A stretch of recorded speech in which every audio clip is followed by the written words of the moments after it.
In the life of nations, mega events occur that have a transformational effect on the integrity of the state and have a major impact on the morale and the quality of life of its people. Pakistan had more than its share of such happenings as compared to countries that acquired independence at around the same time. We are all too familiar with the two major wars and two serious skirmishes that Pakistan had with India in the last 72 years. The separation of East Pakistan was a traumatic experience. The blowback of Pakistan's involvement in the Afghan Jihad and events following 9/11 were so intense that they still continue to reverberate. The legacy of these events is reflected in the physical presence of militant groups, albeit considerably reduced, and their warped ideologies. Then there are certain incidents or actions of people or groups that may appear minor but are consequential as they mirror the overall state of society and the direction in which it is heading. They may serve for purposes of political point scoring or as subjects for television talk shows but demand serious introspection. One such event was the recent placing of the soldier's boot on the table by the Honorable Minister. This could be viewed through different prisms depending on who is looking at it.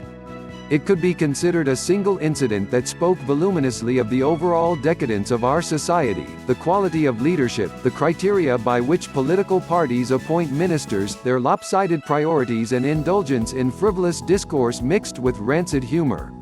It is also a reflection of the present state of education and general norms of behavior.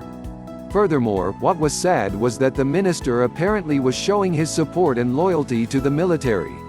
But it was too crude and controversial that it created just the opposite impact. There could have been so many more forceful and acceptable ways of conveying the same message. A sympathetic and casual response would be to treat it as a quixotic event that keeps occurring on the national scene and brushed aside. But can a country that faces multiple challenges have the luxury of its ministers taking their ministerial responsibilities lightly? Are the people not entitled to ask what contribution certain ministers are making in their own area of responsibility apart from these gimmicks? Is mere contribution of funds to the political party the criteria of getting a ministerial position? Political parties do need substantial funding to publicize and promote their agenda during elections and to support the party infrastructure. There are different ways of funding the party. In the US, President Obama relied on small donations from his base supporters that added up to a substantial sum, sufficient for him to win the election.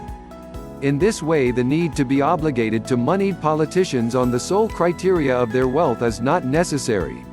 PM Imran Khan has been consistently very successful for obtaining donations during election campaign from small donors as well.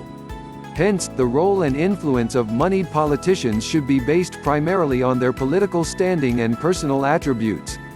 Fortunately, we also have rich politicians that are not scarred by any misdeeds and are above board. A large cross-section of Imran Khan's fans has high expectations from their leaders and look up to him.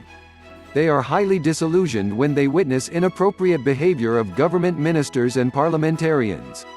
Democratic governance demands the focus of parliamentarians on economic, foreign and security policies and major aspects of governance. The inimical relationship between the PTI and major opposition parties has seriously undermined parliamentary functions and democratic governance. PM Khan and his party leadership have every right to criticize the opposition, and similar privilege of criticizing the government rests with the opposition.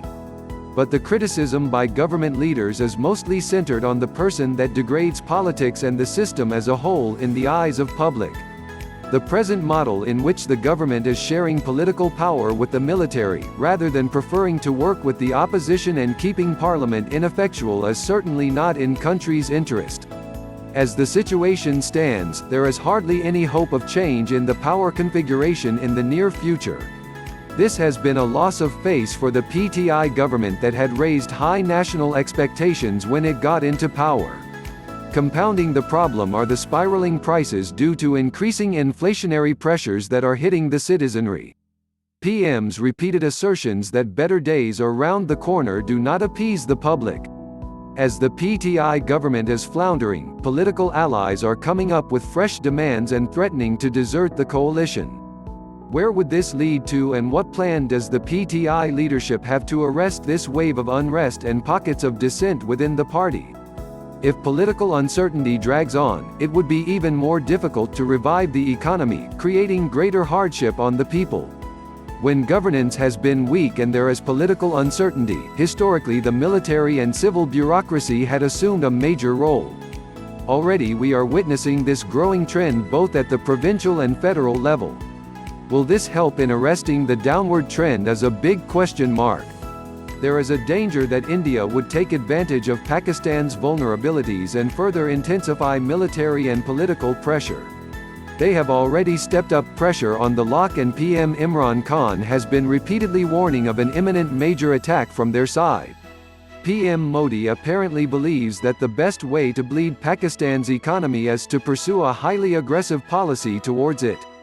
In this way he diverts attention from the reign of terror that its security forces are inflicting on innocent Kashmiris. It is also a tactic to sidetrack from the economic downturn that India is facing. All this leads to one conclusion: to rise above petty politics and focus on substantial issues as a mature nation. Please subscribe our YouTube channel Listen News here. If you like the video, please like, comment and share the video.